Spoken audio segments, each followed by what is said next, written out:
Good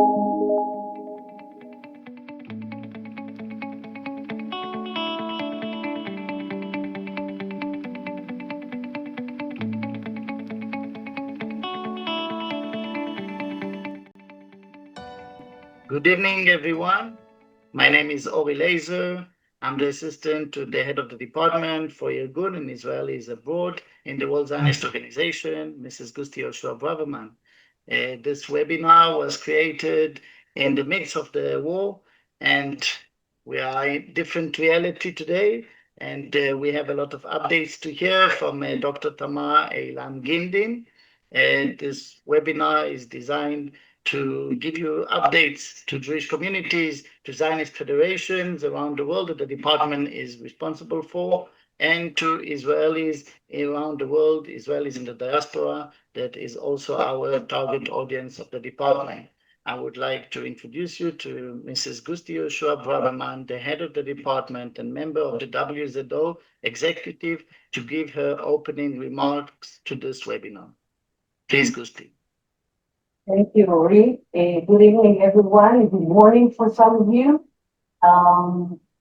It's good that we are here. When we sat together, it looks like ages ago. It was a week ago, at the beginning of the war, and we were discussing what can we bring to you, our partners around the world, what kind of new news that you are not exposed to.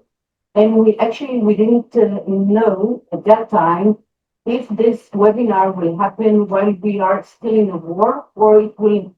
To be honest, this was my basic assumption that we will be in the midst of the war. As a mother of three and an Israeli, I can tell you that I'm thrilled with the fact that we can speak about the war in the past. And even then, we were thinking what we can bring to you. Again, you are members of Zionist Federation around the world, members of Jewish communities, people that are really connected to the state of Israel. You are exposed to the headlines, you hear news, you don't need us for this. So our aim is to invite you to go behind the headlines and to have a deeper understanding about processes within the Iranian culture and politics. As you know, we go long back in our history between the Jewish community, Jews, and even Israel and Iran. And the best name that we could come up with is Dr. Thamar Eilam Gindin, which is an expert, and she can actually lead us in this, process in a deeper understanding of what is going on, with the idea that you might not be exposed to this. So I would like to invite you to relax, to listen, and to ask questions. And I hope at the end of this webinar, we'll have more information that we are starting with. So thank you again, everyone, not only for joining us, but for being such partners and part of the bigger mishpucha that we are all together. So we hope for better days for all of us. And thank you again. Thank you, Gusti. Before we continue, this webinar is recorded and will be shared on the department Facebook page, Department of Irgoon and Israelis Abroad. So you are welcome to watch it later and share with your friends that didn't manage to join us today. And also, we decided that it will be a webinar for security reasons and sensitivity, and that's why it's a webinar and not Zoom. You are encouraged to send your questions to Dr. Thamar Eilam Gindin during her presentation at the chat, and once she will finish the presentation, we will begin the questions from you. So Dr. Thamar Eilam Gindin is an expert on Iran from the University of Haifa and a linguist and researcher specializing in Persian and ancient and modern Iran. בבקשה, Dr. Gindin. Hi, I'm very pleased to be here. Can you see me? I'll I'll pin myself. Yes. I'm very pleased to be here in this webinar. As Oli said, I will start with my presentation. I have a presentation for maybe 3 hours with answers to most of your questions. I will do about half an hour from my presentation from the very recent current affairs, and from each one, I will also derive something. I'll also say something deeper about Iranian culture. And I encourage you to write questions in the chat. We will move to the questions, and if I have an answer in my presentation, I'll show it in my presentation. If I don't, I'll just answer it. Um, so let us start. Today I decided to call the usual name of the lecture is What's Going On in Iran, or What's Happening in Iran, but this time I decided to call it a post-war update, although I'm not sure we're post-war. Ceasefire is not the end of the war.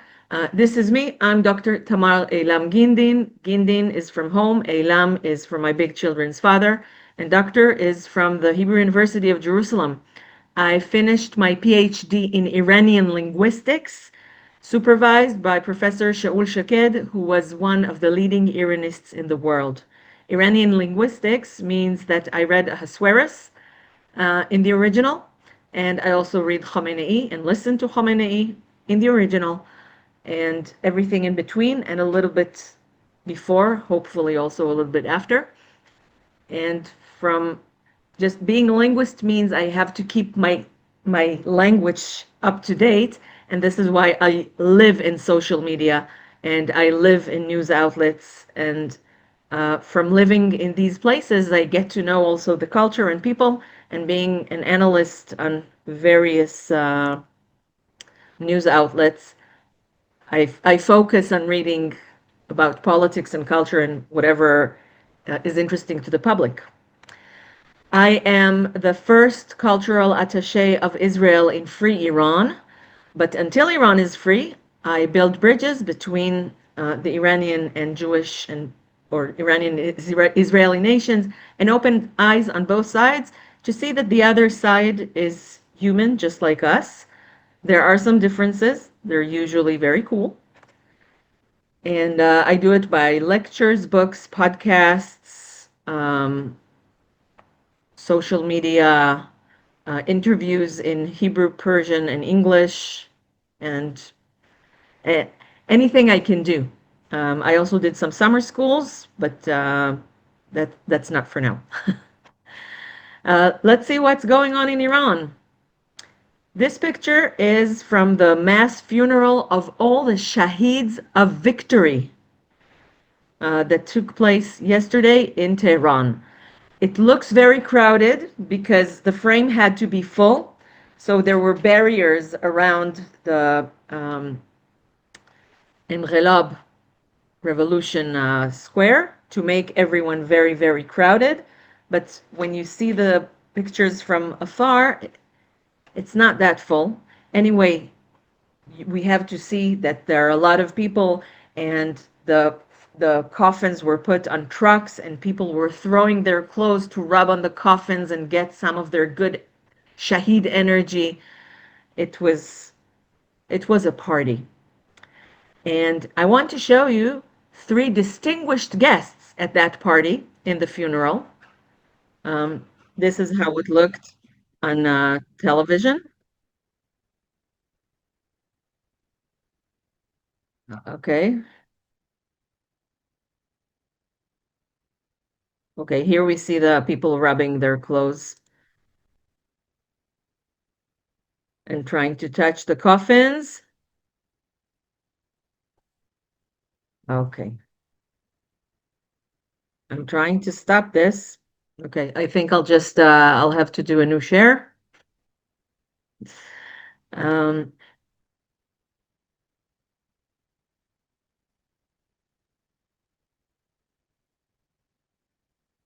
okay. Excuse me.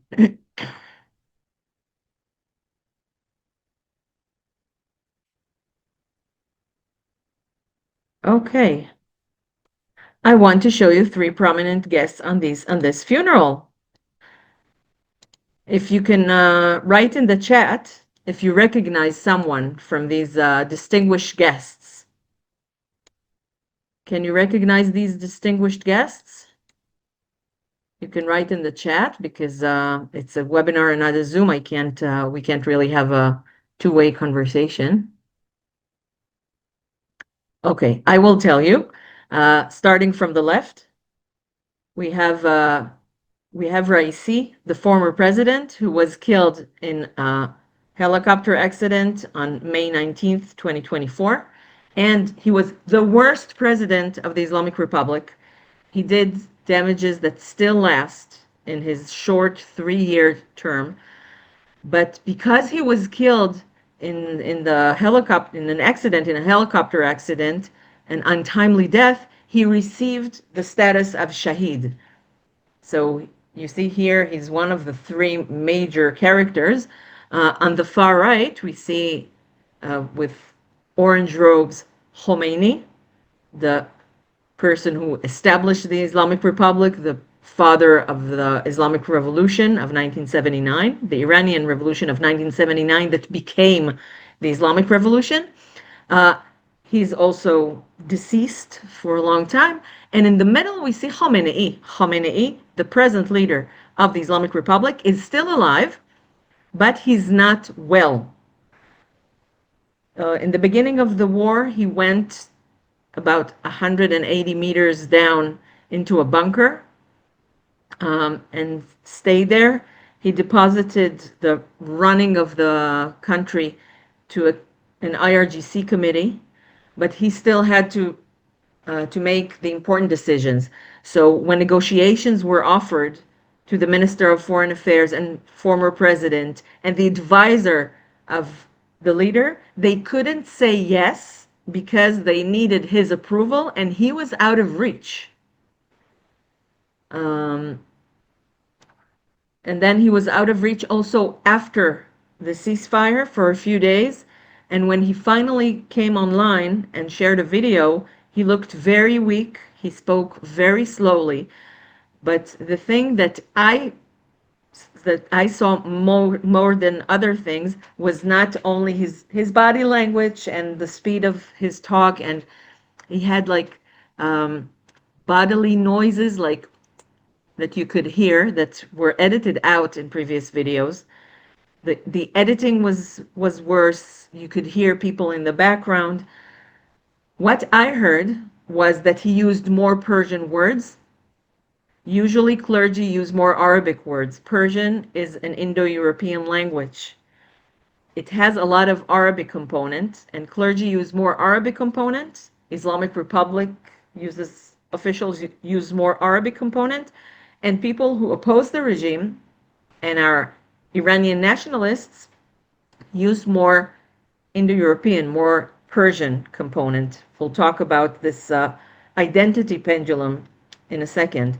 But the fact that he used more Persian words, and he usually when he addressed the nation, it was Ummat Islami, the Islamic nation, using the Arabic word Ummat, Ummah in Arabic. And this time he emphasized Millat Iran, the Iranian nation. The word Millat comes from Arabic but is changed. It's usually used in more secular context and about Iran. So he was addressing Iran. Suddenly, the Islamic Republic is Iran. Most Iranians wouldn't agree. The man on the left that's holding a camera with a girl on his shoulders is not someone famous. The one on the left with the blue robes is Raisi, the former president who was killed in a helicopter accident. So Khamenei is probably not feeling well enough to attend the funeral.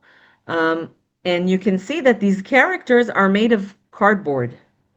Cardboard characters started more than a decade ago in the celebrations of the day that Khomeini came back to Iran after a 15-year exile. He was exiled by the Shah after a speech against the capitulations given to US officials in Iran. And there he grew. He became the leader also from the outside. On the day that the newspapers in Iran had the big headline, Shah Raft, the king went, with a picture of the king boarding a plane, the king and queen boarding a plane. There was also a smaller article titled Khomeini's Orders of the Day. He was still in France in exile, but he was already giving the orders of the day. Also, when he was in exile for a few months in Turkey, for many years in Iraq, and then for 3 months in France. When he was in exile in Iraq, from 1975, Iranians could make a pilgrimage to holy cities in Iraq. They came back with cassette tapes and spread it in the mosques. So he actually controlled the revolution from the outside for a pretty long time. I'm saying this because we'll talk about, I'm pretty sure that one of your questions will be about the future and who could be the next leader. So I'm planting the seeds that the leader of the revolution can control the revolution from the outside. So on the day that they celebrated his coming back to Iran, they had a cardboard image of Khomeini coming down the stairs of an Air France airplane, and everybody online made fun of it. It was the best joke for a few days after, and also during that day, but they took it very seriously. That cardboard image of Khomeini attended government meetings, and then they did it in various cities, reconstructing the scene of his coming back, and it became something that they do on days he's coming back. And in the past 2 years or so, they started bringing cardboard images of other people, usually shaheeds, people who died in Israel's attacks, to all their parades and demonstrations. So here in the funeral, we also have cardboard images. They don't think it's embarrassing. I think it's embarrassing, and a lot of people who oppose the government think it's embarrassing and are very happy for this. Another victory scene we saw, this is from Lebanon, we see Donald Trump kneeling before Khamenei. The ceasefire is considered a victory. I think it's a little bit of a victory because the Islamic Republic survived. I was almost sure, and a lot of Iranians were almost sure, and it looked like the regime is nearing its end. And I said during the war that a diplomatic solution that leaves the Islamic Republic intact is dangerous. Now that it's humiliated and weak, it will take its toll on the Iranian people. And I also think it will hide its nukes better. Now it's mostly spreading all kinds of information. Some of it is disinformation, maybe some of it is true, but we can't know which part is true. We'll also talk about that. But you probably know the famous sentence of Miracle Max, mostly dead is slightly alive, and this is the Islamic Republic. Towards the end of the war, now it's gaining power again, but we'll see if it's really gaining power. This is Ismail Qaani, the commander of Quds Force, which is the IRGC's external branch. They operate abroad, outside of Iranian borders. The ring of fire around Israel was by Quds Force. The Houthis are Quds Force. Iraq, everywhere that the Islamic Republic has proxies and has influence, military influence, which is outside of Iranian borders, is the Quds Force. Quds Force is also the one, according to Islamic Republic narrative, that eliminated ISIS. ISIS, to your knowledge, was created by America and Israel and eliminated by the Quds Force. Qaani, here with a beret in the middle, it's the second time that he does the exact same thing that he also did after Nasrallah was eliminated. After Nasrallah was eliminated, he was seen 3 days after in the sort of Shiva, maybe we can say, um, at Nasrallah's brother's office. And then he disappeared, and nobody knew where he was. And some said that he was killed with Nasrallah's successor, who got promoted to Shahid after 1 week. And some said that he's an Israeli spy. Actually, his name is not Ismail Qa'ani, but Shmuel Cohen, and that he fled to Israel or is being interrogated in the IRGC intelligence units, or that he had a heart attack during his interrogation. There were a lot of rumors, both then and now. Also now, he was pronounced dead on June 13th, but there was no body and no death date on Wikipedia. And then people realized that maybe he's not dead, but nobody knew where he is. There was no body, but also he didn't make any public appearances. And again, people said that he's an Israeli spy named Shmuel Cohen. And to prove it, during his term as Quds Force commander, the whole proxy system of the Islamic Republic, or most of it, collapsed with the elimination of Nasrallah and his successor. Now Hezbollah is weakened and answers to the Lebanese government, and Assad was overthrown. So they have a little bit in Iraq and the Houthis, and more or less that's it.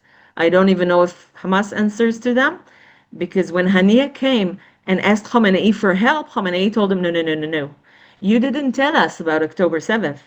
You didn't tell us that you were going to do it. After everything we've done for you and all the money we gave you and all the training we gave you and everything, and you didn't even tell us, you insulted us, you're not getting any help from us. So I'm not sure how much Hamas is answering to the Islamic Republic. This is Qa'ani resurfacing during the victory parties in the Islamic Republic. We see a lot of flags there celebrating the great victory. Another place where the victory was celebrated is the main synagogue of Tehran, Avrei Shami Synagogue. And we see here the leaders of the community. On the right side of the aisle, closest to us, is Harav Yehuda Gerami. He's the chief rabbi of Tehran, and he's the most famous rabbi in Iran. He has an Instagram page where he shares pictures from weddings and briths. If you want to see weddings and briths of Iranians, you're welcome to follow him. We also see on the left side of the aisle, closest to us, the chief rabbi of Iran, Younes Hamami Lalezar. And not in the picture, but I can tell you that he's there on the side, standing next to the women, is the Jewish representative in parliament. What we see here is a celebration of victory, an honorable and luxurious and fabulous celebration of victory of the Islamic Republic over the US and Israel. You can see that everyone is very happy from this victory. And they also presented their soldiers on stage. And there's one soldier who's smiling a little bit. We see men only. Because the women are. Let me go back. The women are there. Okay, there are also pictures that do show women. I didn't put all the pictures here, only some of them. But if you look at this side of the pictures, you can see women standing behind the men, not behind the men, behind the mechitza. And the Jewish community in Iran, I call them propaganda hostages. They are hostage in Iran. They can go out. They can go out, but usually they prefer to stay. They have complete freedom of that they can practice whatever profession they want. There is a glass ceiling because they're not Muslim for government offices, but they're free to practice whatever profession they want. They have freedom of worship. They can make and drink wine, which is forbidden in the Islamic Republic as a rule, but minorities are allowed. They have a representative in parliament. This community that's between 9 and 25,000 people. The reason there's no exact number is because it's not in any statistics. No census asks about religion. There's nothing about religion in the Ministry of in the Civil Registry, in the Ministry of Internal Affairs. It's just an estimate of the community. Dr. Oli Achimian estimates the number of Iranian Jews at 15,000 due to the number of matzot sold each Pesach. So this small community of 9 to 25,000 people in a country of 90 million people has a seat, one out of 290 seats in parliament, reserved for the Jewish representative. When a Jew goes to the ballots in the elections for the parliament, they put one note for their district, for their province, and one note for the Jewish representative. So he's standing there. We don't see him, but he was in other pictures. And this is good for the Islamic Republic, so they can say, we're not anti-Semites, we're only anti-Jewish. There will be a recording. We're only anti-Jewish. We're only anti-Zionist. We're not anti-Jewish. See, we treat our Jews very, very well, and they're also the only community that conforms to whatever the government asks from them. They do. They were the first to denounce Israel after the attack on June 13th, after October 7th, when the regime tried to arrange all kinds of demonstrations or conferences, and just things to do like in stadiums or in schools to show support for Hamas and hatred to Israel. They couldn't get the mosque that they tried to fill was almost empty. The demonstration they tried to arrange was totally empty. And when the regime asked fans in the Azadi Stadium to hold up flags of Palestine in a Persepolis soccer match, there were about 3 fans who held up flags, and the whole stadium advised them very loudly where to shove it. So loud that television had to shut off its cameras, because they couldn't like screen out all the advice. And there are similar things. If you want, during the Q&A session afterwards, I can show you from another presentation that I have prepared.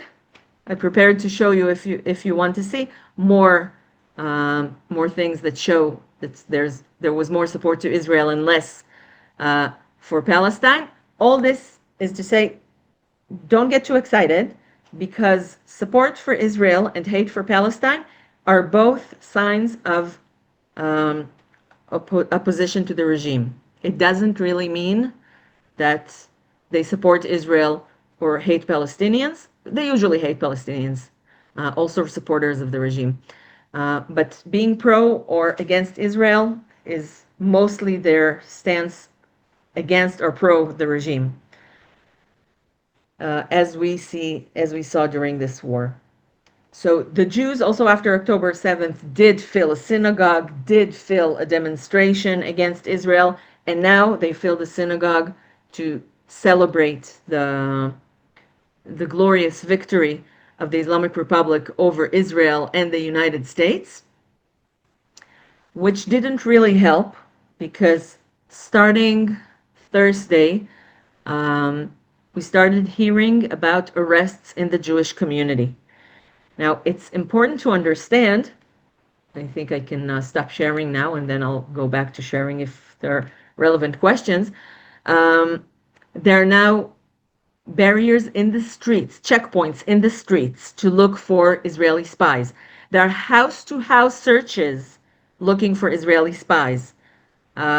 More than 700 people were arrested during the war. I don't know how many arrested after the war for espionage for Israel or support for Israel on social media. Not only Jewish. Actually, the Jews that were that we heard of, I tried to get some information from people here and there because it wasn't anything that the regime posted. But the people who were taken to the police headquarters were mostly questions. Most of them were not arrested. The women were released before the men. In some families, they took both the mother and the father, and their main offense was being in a WhatsApp group with relatives from Israel, which they were warned not to do. In the community's Telegram channel, they warned the community not to like or have any interaction on social media with anything about the war. Not a like, not a reaction, not an emoji, no comment, nothing. And also not to fly drones because anything that flies can attract attention to you and get you in trouble. So the community is very careful. And as I said, there are propaganda hostages, but there were also arrests. In November 2024, there was a member of the Jewish community who was executed. It was the first Jew executed in Iran after 1979. The two Jews executed in 1979 were very rich and prominent members of the community. They were accused of collaboration with Israel that all of a sudden became a crime. And they were put to death mostly because they were elite. The man who was executed in November, Arvina Kahramani, he killed a man. There's no question about that. He killed a man in the streets with security cameras and a lot of eyewitnesses. But although there were security cameras, no one really checked them, or maybe they weren't clear enough. He said it was in self-defense. He said that the deceased came to him with a knife because the deceased owed him money. He came to him with a knife. He said, I know where your family lives. I know where you live. I'm going to kill you if you don't erase my debt. And Arvina Kahramani, the name Kahramani means a champion, and he was a Taekwondo champion. And he just took control of his attacker, took the knife from them, and stabbed him with a knife. This is what he said. This was his line of defense, and I was part of an international effort to try to save him, which we did manage to postpone the execution from around May to November. But I saw the verdict, and there was the verdict. Is that how you call the final paper by the court? And they didn't check for fingerprints of the deceased on the handle of the knife. So there is no justice in the Islamic Republic's judiciary. Arvin was executed in November because of Israel's very successful operation on October 25th, 26th, the night between the 25th and the 26th, that destroyed most of the Islamic Republic's air defense. October was a very embarrassing month for the Islamic Republic. It started a few days before it started. Nasrallah was eliminated. 2 months before, Hania was eliminated on Iranian soil in the most secure place in Tehran. Later, on June 13th, regime supporters would say, how did we not see it coming? They did show us a sample of their abilities when they eliminated Hania. in Tehran. The pictures were the same. It was one apartment in one specific apartment in a specific building, and nothing happened to the buildings around or to the other apartments in the same complex, just like June 13th. So it was a very embarrassing month for the Islamic Republic. They then did True Promise 2, which was the second missile attack on Israel from Iranian soil, which left only one person dead, and he was a Palestinian who escaped from Gaza to Jericho, and fate followed him there. They don't really mind killing Muslims because Iranians hate Arabs, and because if he's Muslim and he's killed in a war, he'll become shaheed. Good for him. Everyone wants to become a shaheed. Israel just made many dreams come true for a lot of commanders in the IRGC and a little bit above and into the IRGC. So October was a very embarrassing month for the Islamic Republic, and we saw the number of executions rising. Every time the Islamic Republic feels weak or is afraid of being perceived as flexible, we see a rise in executions. So there were more than 160 executions in October. We don't know the exact number because it's not published anywhere official, anywhere by the government.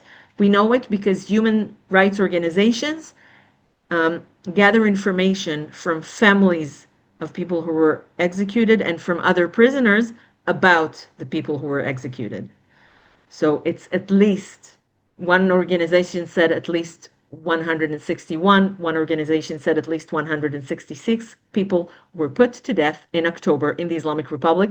And I'm very afraid on Wednesday, the statistics for June will be published, and I'm afraid to look at them because I'm pretty sure it will break the record of October.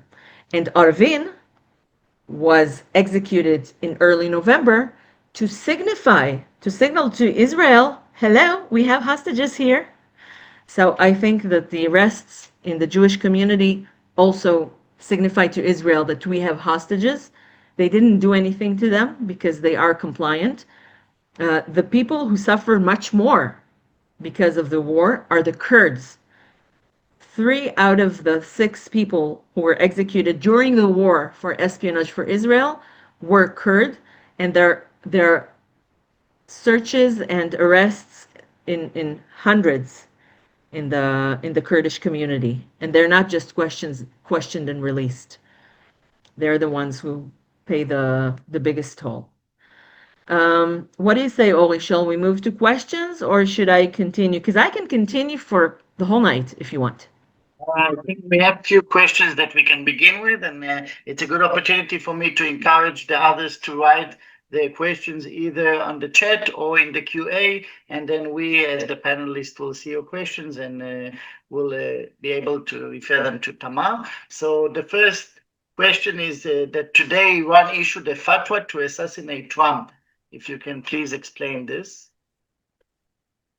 They also issued an order to arrest and execute Garossi if he comes to Iran, the head of the International Agency of Nuclear Energy, of Atomic Energy. Trump is like the biggest enemy. The victory is over the U.S. They hardly talk about the victory over Israel because Israel is just a proxy of the U.S. And they said that Donald Trump went into the war because he realized that if he doesn't, Israel would be annihilated. So he's considered like the bad guy. He's also the one who bombarded Fordo and Natanz and Isfahan, the nuclear facilities, the biggest nuclear facilities near these cities. Which one of the interesting things about this, the reactions to this was that we see different people from the government, different high officials, saying completely contradictory things about this. Araghchi said, the Minister of Foreign Affairs said, it was completely annihilated. It suffered a great damage, and it will take years to fix. And Rezai said, nothing happened. We had moved all our enriched uranium to a hiding place that you will never find beforehand. So we can build we can build bombs. And the Seda Sima, the Islamic Republic's broadcast authority, which is a propaganda branch of the Islamic Republic, which no one believes, also said that nothing happened. So we don't know if nothing happened or if there was great damage to the facilities, but the uranium was not there, or if there was no damage to the facilities, but only to some entry channels. We do know that there was no increase in radioactivity in these areas. Okay, so this brings me to another question related that Ron Cohen is asking, how badly damaged is Iran? And he also asked, how did you obtain the pictures you've shown in your presentation? The pictures I get from various places, it's all from social media. I don't have people inside sending me things because it would put them in danger. Since the IRGC attended my computer, I had IRGC guests on my computer 10 years ago. And since then, every time my my colleagues are targeted and I'm not, I'm afraid that they don't target me anymore because they succeeded. So our basic work hypothesis is that my computer and phone are, I'm not alone on my computer and phone. And I don't want to put people in danger. So since then, I'm in touch with people mostly indirectly through mutual friends, members of family who are abroad, or when they're abroad. None of them were sent to me directly. The thing about the Jewish community I took from the Telegram channel of their PR. There's a PR channel for the Jewish community and for announcements within the Jewish community. And some of them are from X, and some of them are I get on WhatsApp from friends who download it from or who got it from other people. It's some of them are from media outlets. I told you I virtually live in Iran. Okay, we have a question, are Jewish families still allowed to leave? And, Yes. They're allowed to leave. They sometimes, go on visits to family in the United States or other countries, but they come back. It's very, very hard to immigrate. Immigration is hard. It's not hard to immigrate from Iran. It's not hard to leave the country. It's hard to come to a new country where you don't know the language, where you have no job, where you have to learn the culture and the mentality. And it's a culture and mentality that's very different from Iran. Iran is very conservative. Even though they like to be liberal and they want democracy and everything, they don't have Western values in everything. For example, the way they treat LGBT is far from liberal.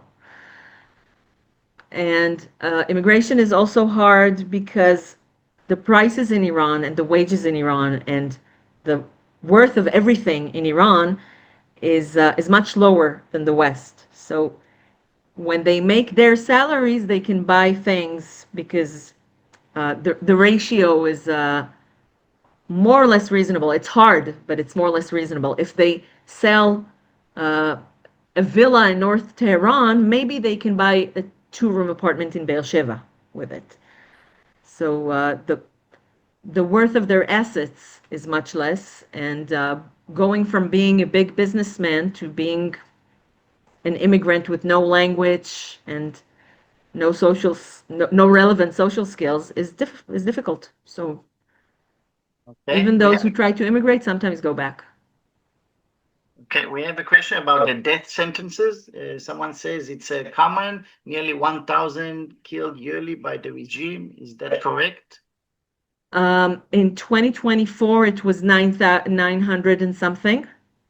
It's very different every month because it depends as I said, on the feeling of the regime. When the regime feels weak or is afraid of being perceived as weak or flexible, we see a rise. For example, in March 2024, there were 18 executions. April started with an Israeli attack on the Iranian consulate in Damascus.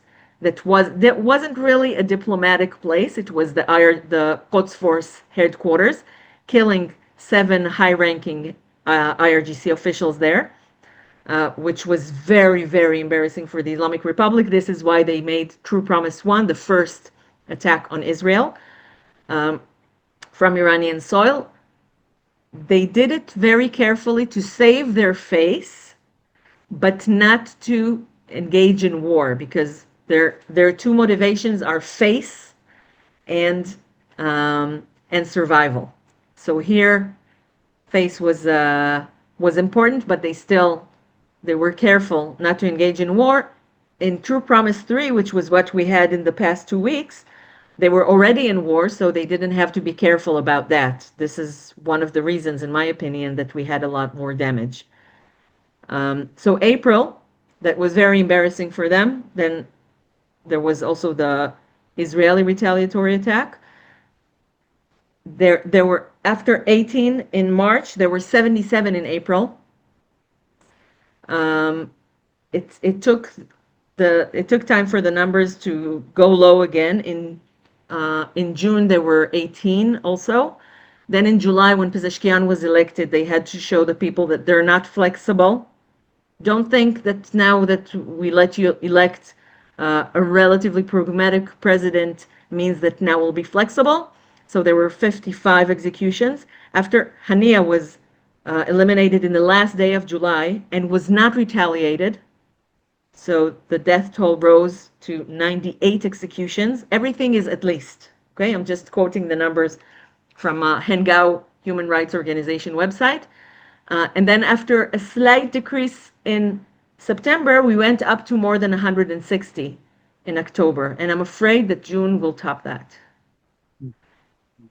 The last question by Naomi. She says, if the Iranian citizens believe in what they are being told, in the propaganda that are being told. Oh, I must show something from my presentation. Go ahead. There are a lot of relevant things from my presentation, but there's one thing that's really funny. And I'll show it to you right now. The pilot. On Friday the 13th, when there were a lot of the Iranian people got up to a very, very difficult humiliation by the Israeli Air Force. They said that they downed 3 F-35 fighter jets, and they took the bodies of the pilots, and they took one woman pilot prisoner.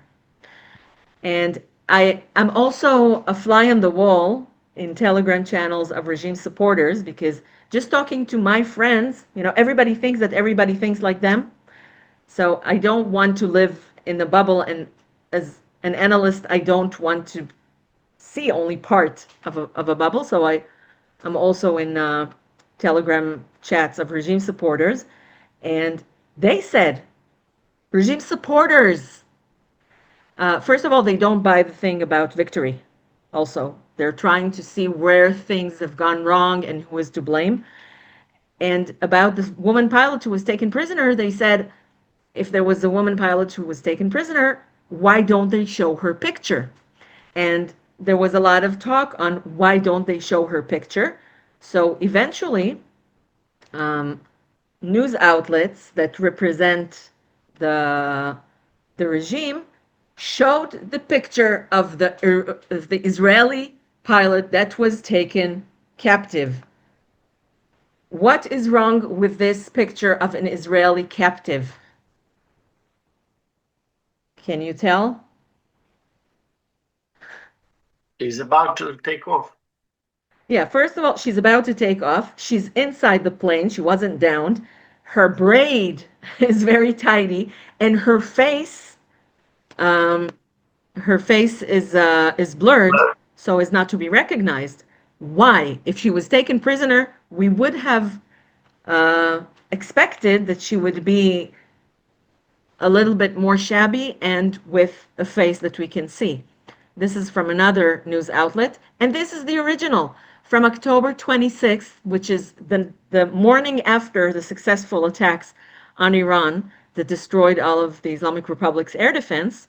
And it was published, it was posted on an Instagram channel that represents Israel. It's actually Air Force PR page. This is also why her face is blurred. So this is just one example that I really like to show, but there were numerous other examples that they just don't believe anything the regime says.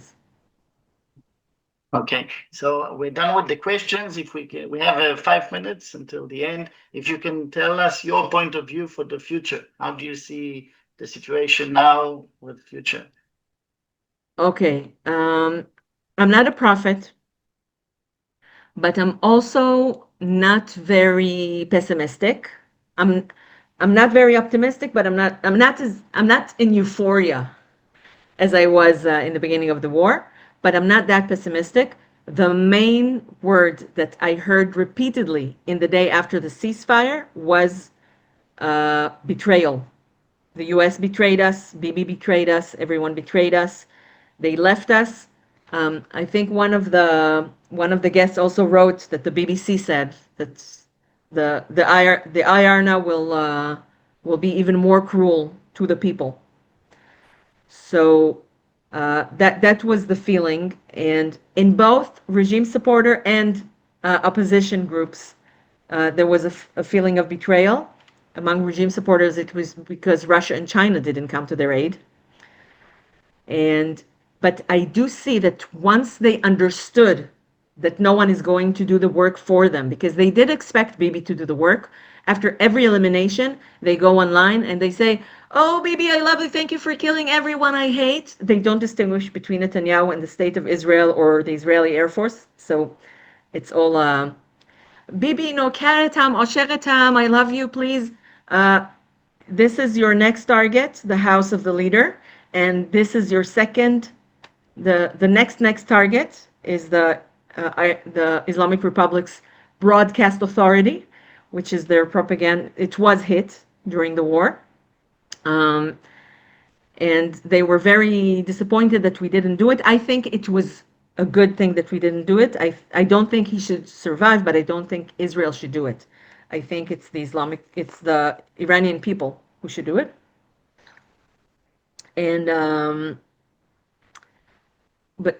And after this disappointment, we start seeing people.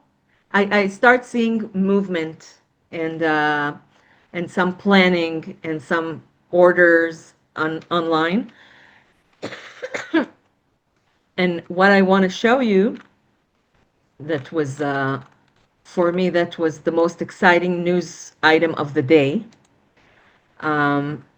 is this. Reza Pahlavi, the crown prince, who is, of all the opposition leaders, he is the one that has the most support inside and outside of Iran. I'm not saying anything about his skills or worthiness. There are opinions here and there, but he is the one who gets the most support, and he is a symbol. Although his father was also very cruel and a dictator, and there were no human rights, and there was a lot of corruption, it wasn't half as bad as the Islamic Republic. And now he is the symbol and the hope of the more of all the opposition leaders. He gets the most support, and he was interviewed on Iran International last week before the ceasefire and said, okay, now that Iran is being bombarded, we can't really plan to go out under fire. And also when there are a lot of all the barriers and checkpoints on the street, it's very dangerous for people to go alone. We have to plan, get ready, and we'll give you the cue to get out. Today, he posted this. it's really, really fresh. I mean, it says 3 hours ago, and it's like it's 4 or 5 hours ago. I I always update the presentation. I make the presentation in advance, and I updated it in the hour before to be the most updated. And you see it's in English. He launched a secure communications channel for members of Iran's armed forces, security personnel, and other. He said in Persian. He also says people who are government employees. Those who don't have Iranian blood on their hands are welcome to join his forces. And he guarantees them that their service for Iran will be appreciated and no harm will be done to them. And there's a QR code that will be published only in Iran International's broadcasts. He doesn't want, he said it because if the Islamic Republic would want to see who's not being loyal, it's very easy to spread QR codes online and say that they're his. So he says only in Iran International's broadcast, don't scan any QRs from other sources, and then you can leave your details and we'll get back to you. So remember in the beginning, I told you to remember that Khomeini arranged the revolution from exile. He So stands where? Where is, yeah, where is he staying? Overseas, right? Out of he's Iran. in the States. In the States, yeah. So he's preparing the ground for himself. What? He's preparing the ground for himself. Oh, yes. He says that he doesn't want to be a ruler. He doesn't want to be king like his father. But he does want to be the person who brings Iran gently from the present dictatorship to the future democracy without the chaos that usually happens in the middle. And then he's going to leave Iran to be managed by worthy people. I hope that's true. I think we will end with this note. Yeah. So we'll have something optimistic. Yes. So toda rabba. Thank you everyone for listening. Toda rabba for everyone. Dr. Thamar Eilam Gindin for an interesting session. And I remind you all that this session is recorded and will be shared on our Facebook page, Department of Irgoon and Israelis Abroad. Oh, I see claps from the audience here. Toda rabba. Thanks. Bye-bye. Thank you.